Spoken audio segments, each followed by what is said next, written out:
Hello and welcome to Camp Xbox. Alien and Predator are two franchises that, on their own, have gone on to be quite popular, with incredible movies as its basis. Both have spawned great games. Not only that, but the two franchises have faced off against each other in comics, as well as in films, and of course, video games. Well, the original Xbox happened to get a game in the franchise with Aliens vs. Predator Extinction. I played through this one recently, and let me tell you how I felt about it and give you some history. All footage was captured off of an original Xbox, and I want to give a huge shout out to my YouTube channel members. Thank you so much for your support, and let's go ahead and hop into this one.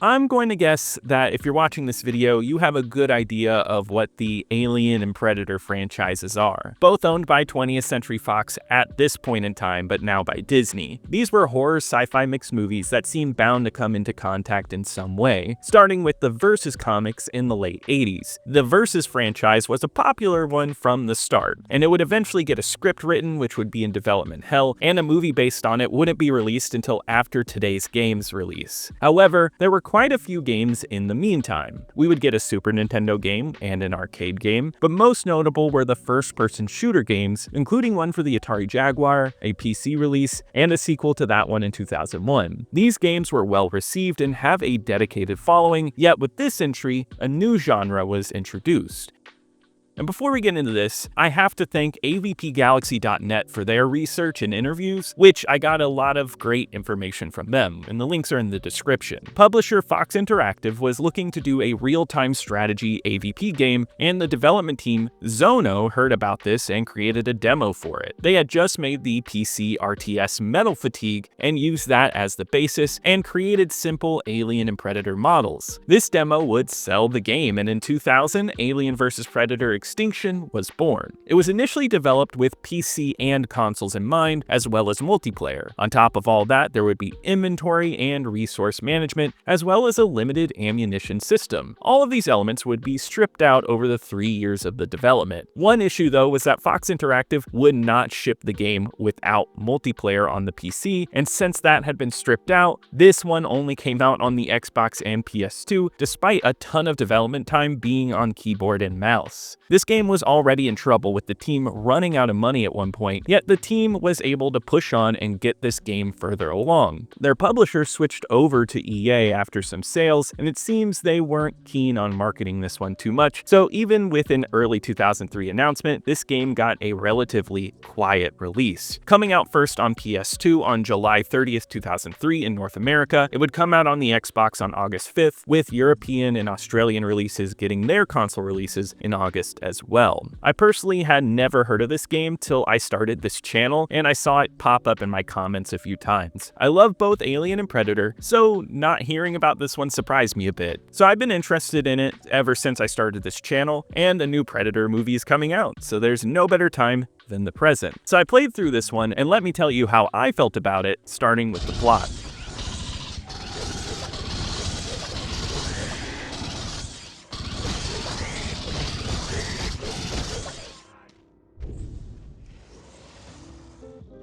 Extinction is split into 3 primary campaigns, one for each species featured: the human marines, the aliens, and the predators. Each have plots that play sort of together, but focuses on their own plot threads and can be easily understood independently of each other. All are done through text with small pieces of art next to them. There's only one intro cutscene in this game, and that's it. You will get the story from reading the game and a bit of narration at the start of the level, and that's it. Knowing the game's production, it's understandable why cutscenes aren't here, but a few scattered around really would have helped the story out. Everything in this game takes place on the planet LV-742. The Marines plotline begins with you investigating the planet for disturbances, and you find out that an alien hive exists on the planet. Your goal is to kill them and capture them so Weyland-Yutani can experiment on them, all the while dealing with the predator threat that exists on the planet. As with the gameplay, I feel the Marine plotline is the least interesting of the 3, but it is a solid start to setting backing up the other plots. As for predators, your clan has touched down on the planet to conquer it. You have gained exclusive hunting rights, and after watching what has been happening on the planet, you pounce and take skulls. Though a wrench is thrown into the story halfway where another clan was given exclusive rights as well, and you have to fight for superiority. This was a nice twist in the plot, and it helped make this plot feel a little more special. It starts extremely basic, then amps up, and with the pred aliens popping up, it is a fun twist. The aliens, though, have long been on this planet, and humans awoke them from their hive. Now you fight for superiority, taking on humans and predators. Though Wayland Yutani has created the K-series aliens, and your goal is to keep the bloodline pure and eradicate this threat to your species. Along with the predator plotline, this one is more fun and interesting, allowing you to see the side of the species and its lore, which is what makes AVP so interesting. Now, the plot is not riveting by any means. It is just a little bit of text, but reading it can come out fun. And it does set up some fun campaign scenarios. Certainly, they are there to set up some fun gameplay, which I can respect. There is some knowledge of the lore, and all the plots reflect on each other in interesting ways. I also found the little plot twists with genetic modification and rival predators to be nice touches. It's one of those situations where it's not amazing or great and could have been done way better, but for what it is, it does a good job of setting up some combat scenarios.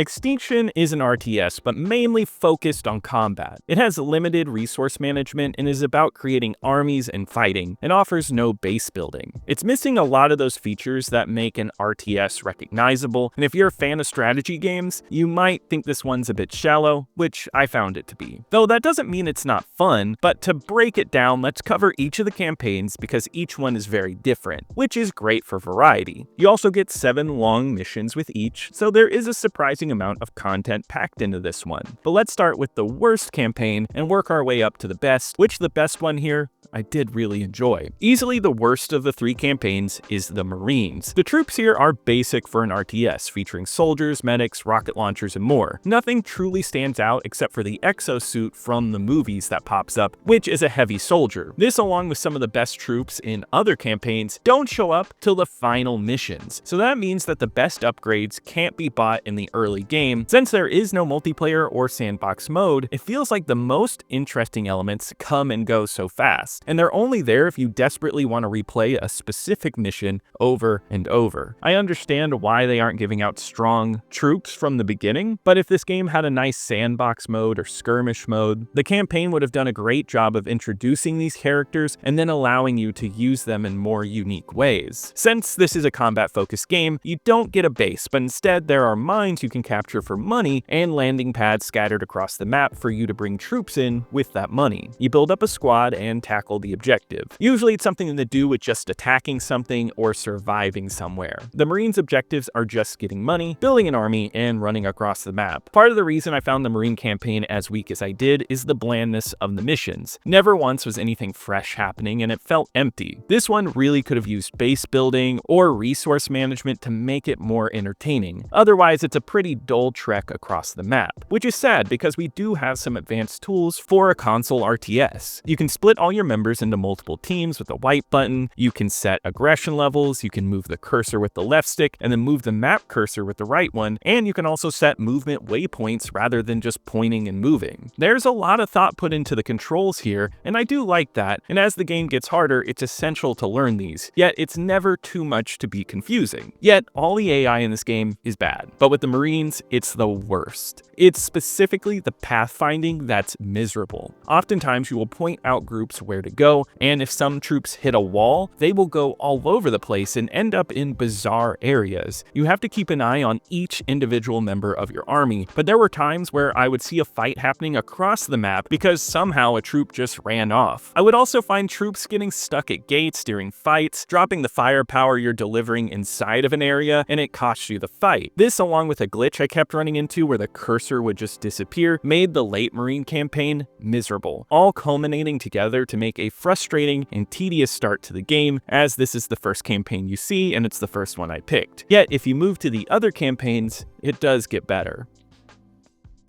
The Predator campaign is where things look up. The combat-centered design makes the most sense here, as these are pure hunters. You get a whole mix of weird troops that give it a fresh feeling. You got brawlers for melee, hunters for range, disc masters, giant hydra troops, and more, all with unique abilities making everything feel different, and you see some weird stuff that brings life to the species. Once again though, a lot of this is locked behind the late campaign levels, further cementing the need for a skirmish or multiplayer mode to explore it more. One major thing about this campaign is the need for stealth. All Predator troops have cloaking, but it's limited to the energy you have. Most missions require it because you are only allowed a small army, which also means that this campaign has the best pathfinding, yet the cloaking makes this the hardest campaign and the slowest. It goes in line with how the Predators spawn. This is a small, slow-moving portal, and when I say slow, it's slow, painfully so. So the Predator levels seem to take the most time, even with a major combat focus. This means that the Predator missions aren't always the most entertaining, but I give it major kudos in originality, especially when you consider getting points for spawning more Predators is by collecting trophies of the dead, playing into how this game is combat focused. I've never played an RTS quite like this campaign, which gives me the feeling of a tactical stealth game. It's doing something that I've never played on a 6th generation console, and I think that's rare, and I think they pull it off fairly well. This was a solid campaign to roll through.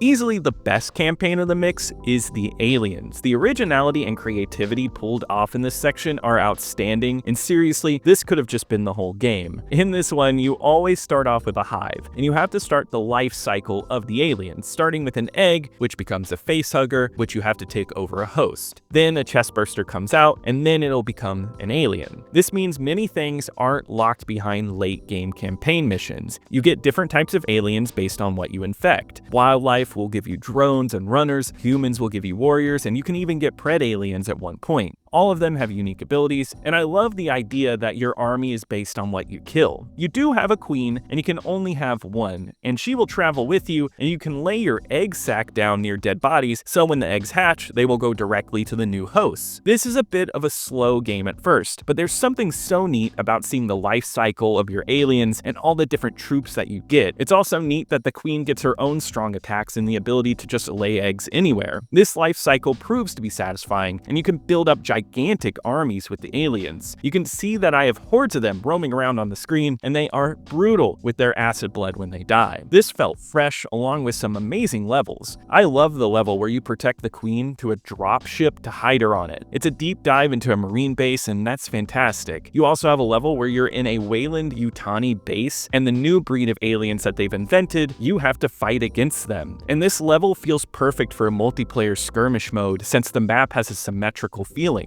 Something about this level worked so well that I've played it multiple times. This is a gem of a campaign, and it's one of those times that I wish it was a bit longer. So as a whole, there is something respectable about what they put in here. Despite the Marine campaign being a bit bland, it still managed to be different from the other campaigns. This game offers 3 distinct playstyles to learn, and there's something nice about the amount of content packed in here. Even with no extra modes, the 21 campaigns will eat up hours of your time, and it'll keep you on your toes. Unfortunately, the cursor glitch always came in, and the bad AI is persistent in every game mode. As soon as you're having fun in a mission, you will have some troops disobey your commands, and that's the most frustrating thing that could happen in a strategy game like this. Luckily, the originality of the Predator and Alien campaign offer a bit of light against that, and I can appreciate what they tried here.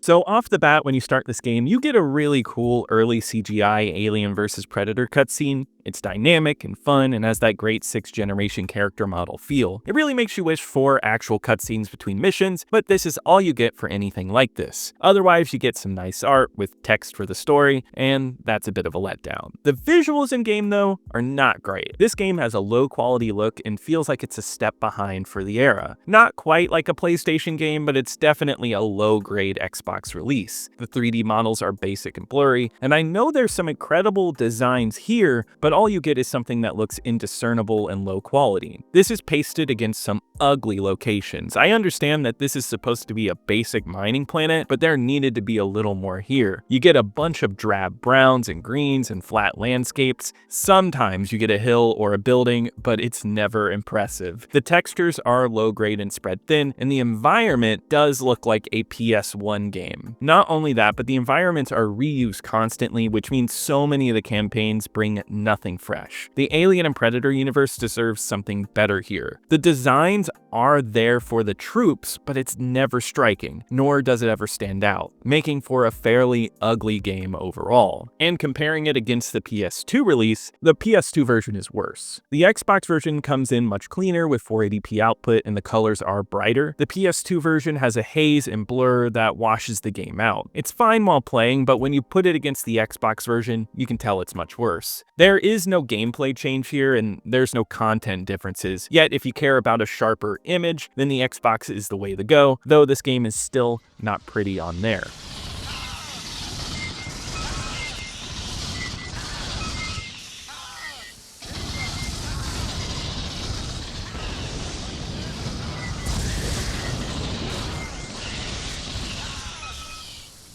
On the audio front, this game fares a bit better. Each of the 3 campaigns has its own music to help build up the mood of that section. The Marines get a pretty basic military style that works for them. The Predators get strong tribal drums that blend nicely into the background, and it's quite good.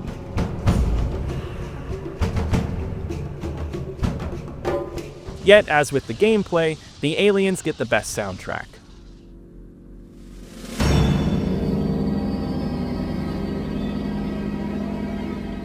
It's dark, moody, and droney. I love some good drone and industrial music, and this stuff feels dark and creepy, just like the Aliens, and it captures its mood so well. While I was playing, I was really getting into those tracks. This game is also full of voice work. You have a narrator who introduces every level that is clear. It helps because he does do the tutorial missions, and it all comes together well.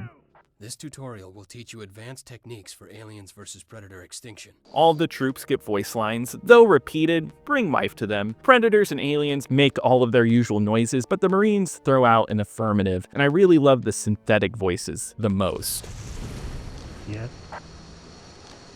Understood.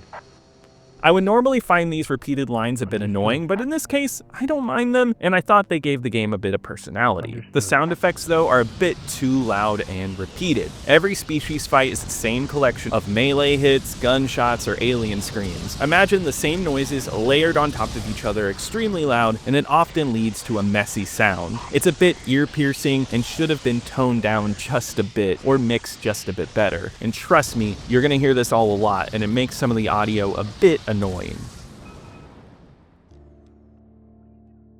Alien vs. Predator Extinction feels like a game where the cons outweigh a lot of the pros. I did overall find the Predator and especially the Alien gameplay satisfying. Those were packed with fun moments and could have been cleaned up to make something really awesome. The Marine campaign is a bit slow and tired, and that's 1/3 of the game's content that's not great. Not only that, the AI in all 3 campaigns is rough, with some awful pathfinding. The music might be good here, but it doesn't help that overall the game is quite ugly. It makes for a game with plenty of potential and fun to be had, but it's far too weak at times for me to give a positive opinion on it. It's flawed with potential. One I can't say I loved overall, but there was definitely a few things I really enjoyed, leaving me mixed overall. On my original Xbox ranking list, which holds every game I've reviewed on the channel, I've now reviewed 126 games, and this one enters in at number 105. It goes above Tao Feng because I had more fun with the Alien content than what I did with most of Tao Feng. I also found that there was a bit more creativity that I admired in Extinction. It is funny though pitting this against Future Tactics, though since that is another tactics game, I think Future Tactics just does tactics better. It doesn't have as many dull moments, and I can appreciate the 3D design that they went for in that game to make that a more interesting experience. Alien vs. Predator Extinction came out to mixed reviews according to Metacritic, where it holds an aggregate score of 64 for the Xbox version. IGN would give it a 6.1, saying the game was ugly, and despite it being a solid RTS, it does not hold a candle to the best of the genre on the PC. Game Informer would give it a 6.75 and a 6 in its second opinion. The consensus was that the controls were great, but the gameplay was shallow in content, and they also noted that the game was a disappointment in terms of visuals for the Xbox. Official Xbox Magazine gave it a 6, and they found the controls to be a mess, saying it felt like a game meant for PC. They loved the idea, but overall felt the visuals and gameplay weren't executed in the best way possible. According to VG Charts, this game did not sell well, though this is all estimates. The PS2 version sold around 190,000 copies, and the Xbox version sold around 8,000 copies, which maybe seems a bit too low for estimates, but I wouldn't be surprised if it didn't sell well at all. The promotion was light, and the reaction was pretty poor upon release. I do see it sometimes brought up in my comments, but generally not a ton. It seemed like despite having its big franchise names, this one was destined for obscurity. Even with that game's failure, it didn't seem to leave any dent on the AVP franchise. The comics still continued on, the long in development Hell movie finally got a release and a sequel, though neither were received quite well. This would lead to the much more famous console AVP game in 2010, which was simply titled Aliens vs. Predator. This one got much more hype, and I hear a lot more fondness behind that release, and I'm excited to review that one day. Looking back though, it was added to the 360 backwards compatible list, so it is at least kept alive there. This game has fans and plenty with nostalgia if you look online, yet this one just doesn't seem to come up often. It has a mixed legacy, and I think that's shown through the user aggregate website Backlogged, where it holds a 2.9 average with around 300 plays. The reviews seem to average around a 3-star or a 2.5-star review, with some lower scores scattered in there. Yet, I'd like to hear from you if you ever played this one. Did you love it? Did you hate it? How did you feel about it? I'd appreciate your opinions. Also, just let me know any AVP memories. I'd love to hear from you if you never played this one. Also, leave a like as it really helps me out in the algorithm. Subscribe to keep up with more retro Xbox content. And I want to give a huge shout out to my YouTube channel members. Thank you so much for your support, and I'll see you here next time at Camp Xbox.